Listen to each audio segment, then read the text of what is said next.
Hello, welcome to my YouTube channel guys. तो आज हम एक नया मानवा स्टार्ट करने वाले हैं। तो वीडियो की शुरुआत होती है और हमें एक हाई स्कूल का सीन दिखाया जाता है, जहाँ पर कोई स्टूडेंट से कह रहा था एग्ज़ाम सब जल्दी ही आने वाला है, तो तुमने जो इतने साल मेहनत किया है उसको दिखाने का वक्त हो गया है। और ये कहने वाला होता है क्लास का होमरूम टीचर चेन फैन। अपनी बात कंटिन्यू करते हुए कहता है एग्ज़ाम देने से पहले अपनी तैयारी पूरी तरह से कर लेना। और एक बात मैं तुम्हें बता देना चाहता हूँ, अगर तुम मार्शल आर्ट एग्ज़ाम देना चाहते हो तो उसमें मरने का रिस्क बहुत ज़्यादा होता है। इसलिए मेरा सुझाव है कि जो कोई भी अवेकनर बी रैंक से कम है वे इस मार्शल आर्ट एग्ज़ाम में पार्टिसिपेट ना करें। तभी सीन हमारे मेन कैरेक्टर के ऊपर आता है। तो हाँ गाइस, यही अपना मेन कैरेक्टर है और अपने बारे में बताते हुए कहता है कि मेरा नाम सू जिनमिंग है और मैं इस दुनिया का नहीं हूँ।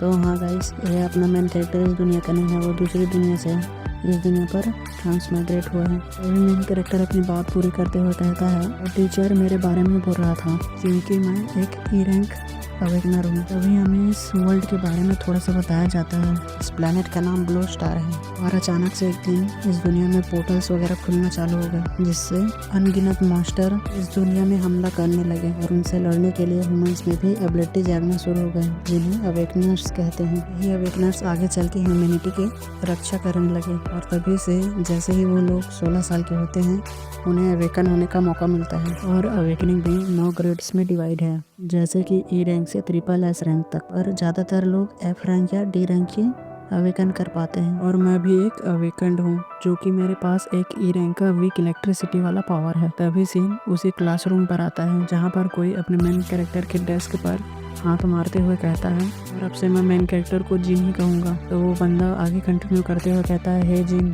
क्या तुमने टीचर चैन की बातों को सीरियसली नहीं लिया? क्या तुम अब भी मार्शल आर्ट एग्ज़ाम देना चाहते हो, वो भी अपने वीक टैलेंट के साथ? तुम सिर्फ क्लास को शर्मिंदा करोगे तो तुम्हें थियरी वाला एग्ज़ाम देकर मेरी कंपनी में जॉब कर सकते हो, ताकि तुम अपनी लाइफ को अच्छे से जी सको। वे क्लास प्रेसिडेंट वहाँ पर आते हुए उस बंदे को चिल्लाते हुए कहती है तुम अपने काम से काम रखो। ये सुन के वो बंदा उसकी तरफ गुस्से से देखते हुए कहता है लिन क्विंग्यून, मैं तुम्हें एग्ज़ाम के वक्त देख लूँगा कि हम में से कौन बेस्ट है। इतना बोलकर वो वहाँ से जाते हुए कहता है इसके जैसा लड़का तो बैटलफील्ड में जाते ही मारा जाएगा। ये सुन के ये लड़की कहती है उसकी बातों पर ध्यान मत दो, हर किसी की अपनी एक वैल्यू होती है और वैसे भी नॉर्मल सी पीसफुल लाइफ जीने में कोई बुराई नहीं है। तभी अपना एमसी उस रजिस्ट्रेशन फॉर्म को अपने हाथ में पकड़ते हुए कहता है इस ग्रेट नेशन में हायर एजुकेशन 2 भाग में डिवाइड है, पहला लिबरल आर्ट्स एंड दूसरा है मार्शल आर्ट। इसलिए लो रैंक एबिलिटी यूजर्स हमेशा ही लिबरल आर्ट्स को चूज करते हैं ताकि वे एक ऑर्डिनरी लाइफ जी सकें, और जो मार्शल आर्ट चूज करता है उनको बीस्ट के साथ बैटल करने के लिए भेज दिया जाता है, जिसमें मरने का रिस्क ज़्यादा होता है। और जो लोग इस एग्ज़ाम को पास कर लेते हैं वे वेकनर्स वाली यूनिवर्सिटी में चले जाते हैं और वहाँ पर सालों के ट्रेनिंग के बाद वे एक ट्रू रैंक एबिलिटी यूज़र बन के निकलते हैं। इसीलिए टीचर और लिन क्विंग्यू को चिंता है कि अगर मैं मार्शल एग्ज़ाम देता हूँ तो मेरे ऊपर खतरा हो सकता है, लेकिन इस खतरे से भरी दुनिया में भले ही मैं high death rate martial exam को अवॉइड कर लूँ, पर बीस्ट से कैसे बचूंगा जो कभी भी हम पर हमला कर सकते हैं। और मेरे इस दुनिया के पेरेंट्स बीस्ट टाइड में ही मारे गए थे। अगली बार कुछ ऐसा होने से पहले मैं अपने आप को पावरलेस फील न करूं, इसलिए मैं मार्शल एग्ज़ाम को ही चुनूंगा। ये सीन चेंज होता है और हमें एक बिल्डिंग का सीन दिखाया जाता है जहाँ पर कोई ट्रेनिंग कर रहा होता है और ये और कोई नहीं अपना मेन कैरेक्टर होता है जो वहाँ पर अपने स्पीयर के साथ ट्रेनिंग कर रहा होता है। वो ट्रेनिंग करते करते वहीं पर थक के लेट जाता है और कहता है अब इससे ज़्यादा और ट्रेनिंग नहीं कर पाऊँगा। और जब मैं अवेकन हुआ था तो मैंने अपने वेपन के रूप में एक स्पीयर को चुना था।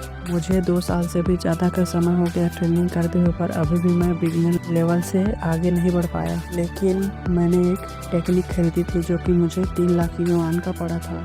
उसी की मदद से मैं एक एवरेज ई रैंक अवेकनर से ज़्यादा स्ट्रॉन्गर हूँ। अपने हाथ को हवा में उठाते हुए कहता है और फिर भी मार्शल आर्ट एग्ज़ाम में डी रैंक के नीचे के लिए मरने का खतरा हर साल बढ़ते रहता है। अपने हाथ को मुट्ठी कसते हुए कहता है भले ही मुझे सभी से फाइट करना पड़े, पर मैं मार्शल आर्ट यूनिवर्सिटी में ही जाऊंगा। और जैसे ही वो इतना बोलता है तभी उसके सामने में एक सिस्टम विंडो अपीयर हो जाता है और उसी के सामने में सिस्टम एक्टिवेट होने लगता है। ये देख के तो अपना एमसी भी चौंक जाता है। अभी उसे सिस्टम का नोटिफिकेशन आता है कि आपका सिस्टम एक्टिवेट हो चुका है, आप न्यूबी पैक गिफ्ट को खोलना चाहते हैं। तभी अपना एमसी हैरानी के साथ कहता है, क्या ये कोई चीट सिस्टम है मेरे जैसे दूसरी दुनिया से आने वालों के लिए? और बहुत ही ज़्यादा एक्साइटेड होते हुए कहता है कि न्यूबी गिफ्ट पैक ओपन करो। और अपने मन में सोचते हुए कहता है, एक एस रैंक एबिलिटी यूज़र इस जिया नेशन में 3 से 4 साल में सिर्फ कोई एक ही आवेदन कर पाता है। इसलिए जब भी ऐसे लोग अपीयर होते हैं तो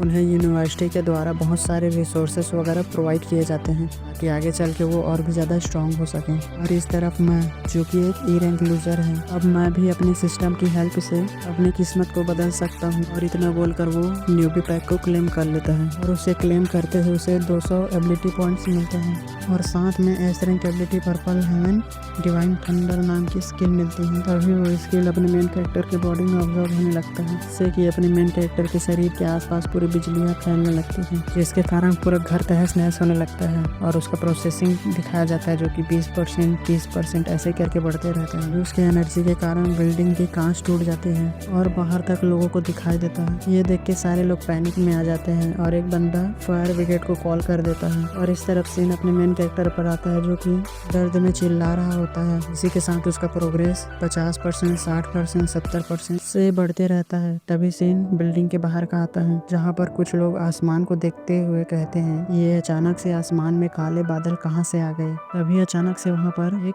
थंडर ड्रैगन आसमान से उसी बिल्डिंग की तरफ आने लगता है, जिसे कहीं दूर से कुछ बंदे देखते हुए कहते हैं, कितना ही खतरनाक ड्रैगन है, इससे तो बहुत ही ज्यादा हेल्थ प्रेशर महसूस हो रहा है। क्या ये कोई लाइटनिंग टाइप बेस्ट है जो यहाँ पर हमला करने आ रहा है? तभी वो बंदा अपने बाजू में खड़े हुए सैनिक को कमांड करते हुए कहता है, जल्दी से पुलिस को तैयार करो लड़ने के लिए। उसके जवाब में वो कहता है, यस सर। सीन उस थंडर ड्रैगन पर आता है जो बहुत ही स्पीड के साथ नीचे की ओर आते हुए सीधा अपने मेन कैरेक्टर के ऊपर गिरता है, जिससे अपना मेन कैरेक्टर जोरदार चीख मारता है। और इसी के साथ ये प्रोसेस यहीं पर पूरा हो जाता है। इसी के साथ अपना मेन कैरेक्टर अपने पावर को फील करते हुए कहता है, तो यही पावर होती है एक S rank ability purple divine heavenly thunder का। ये कुछ ऐसा महसूस होता है जैसे मैं अपने एक पंच के साथ किसी को भी मार सकता हूँ, पर यह बहुत ही ज़्यादा चमकीला है। अच्छा हुआ जो मैंने वक्त रहते ही अपने आप को कंट्रोल कर लिया, वरना ये ट्रेनिंग रूम डिस्ट्रॉय हो जाता। और हाँ, न्यूबी पैक में मुझे 200 एबिलिटी पॉइंट्स मिले,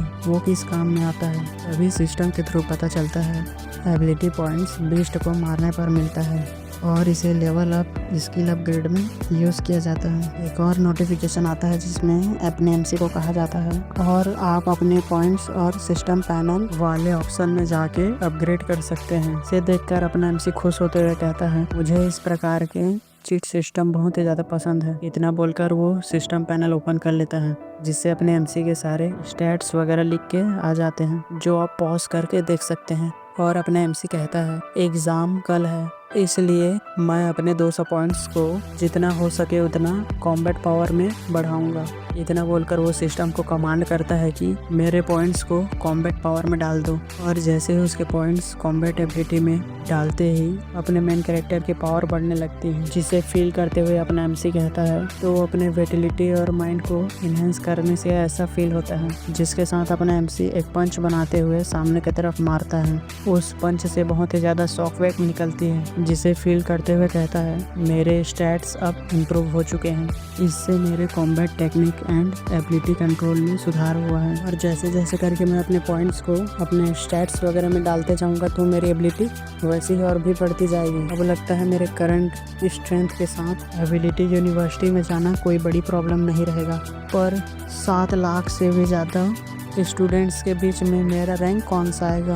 और मैं उन जीनियसेस से कैसे कंपेयर करूं जो एमोस मेंटोर के साथ बचपन से ट्रेन हुए हैं? लेकिन इतना बोलकर वो अपने स्पेयर को अपने हाथ पे पकड़ते हुए कहता है, मार्शल हॉल में अपने स्टैट्स जांचने के बाद मुझे पता चल जाएगा। और जैसे ही वो अपना बात कंप्लीट करता है तभी कुछ लोग दरवाजे को लात मार के अंदर आते हुए कहते हैं, हमें यहाँ से एक कॉल आया था जिसमें रिपोर्ट किया था कि यहाँ आग लग गई है। उसके जवाब में अपना एमसी कहता है, ये फ्लक्चुएशन चांस है एबिलिटी कल्टीवेशन का और ये पहले से ही कंट्रोल हो चुका है। तभी वो फायर पुलिस वॉकी टॉकी पर रिपोर्ट करते हुए कहते हैं यहाँ की इमरजेंसी सॉल्व हो चुकी है तो हम यहाँ से निकल रहे हैं। और जाते जाते अपने एमसी की तरफ देखते हुए कहता है इतना बड़ा हंगामा खड़ा करना, और यह पता चला कि यह स्टूडेंट है जो अपनी एबिलिटी ट्रेनिंग कर रहा था। सच में अभी के जनरेशन ट्रूली इम्प्रेसिव है। और कॉलोनी का सीन दिखाया जाता है जहाँ पर फायर पुलिस वहाँ से जा चुकी थी। तभी एक बुढ़ा व्यक्ति अपने एमसी से कहता है बेटा जियाओमिंग क्या सब कुछ ठीक है? उसके जवाब में अपना एमसी कहता है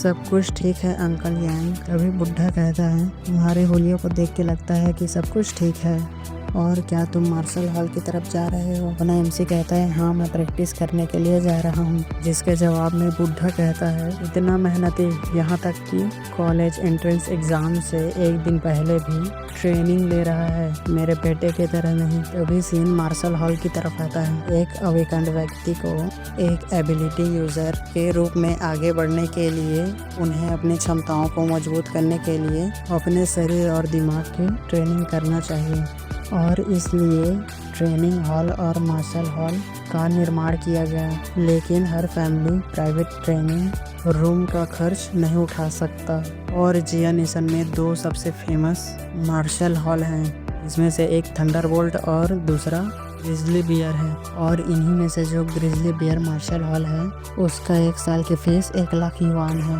जो सिर्फ रिच पीपल ही अफोर्ड कर सकते हैं। और जो थंडरबोल्ट मार्शल हॉल है वही सिर्फ फ्री एक्सेस देता है हाई स्कूल स्टूडेंट्स को। और अपना एमसी इतना कहते कहते वहाँ पर एंटर हो जाता है। तभी सीन उसी हॉल पर एक लड़की पर आता है, जिसे देखते हुए कुछ लोग आपस में कहते हैं क्या ये टैंग कीवी है जो जिंगमिंग्स कजिन? तो ये अपने मेन कैरेक्टर की कजिन है। और इस तरफ ये लड़की हल्की से स्माइल के साथ इधर उधर देखती है। तभी एमसी उसकी तरफ देखते हुए कहता है हे हाय सिस्टर कीवी, क्या तुम भी थंडरबोल्ट मार्शल हॉल में ट्रेनिंग के लिए जा रही हो? इसके जवाब में वो लड़की कहती है हाँ एक दोस्त के साथ जा रही हूँ। जिसके जवाब में अपना मेन कैरेक्टर कहता है ठीक है मैं समझता हूँ, मैं तुम्हें नहीं रोकूंगा, जा रहा हूँ ट्रेनिंग रूम की तरफ। एमसी की ये सारी बातें सुन के उसकी कज़न अपने मन में सोचती है कुछ तो अलग है, आज ये कुछ बदला बदला सा लग रहा है। तभी उसकी फ्रेंड उसे मॉक करते हुए कहती है हे कीवी कौन है ये हैंडसम सा दिखने वाला?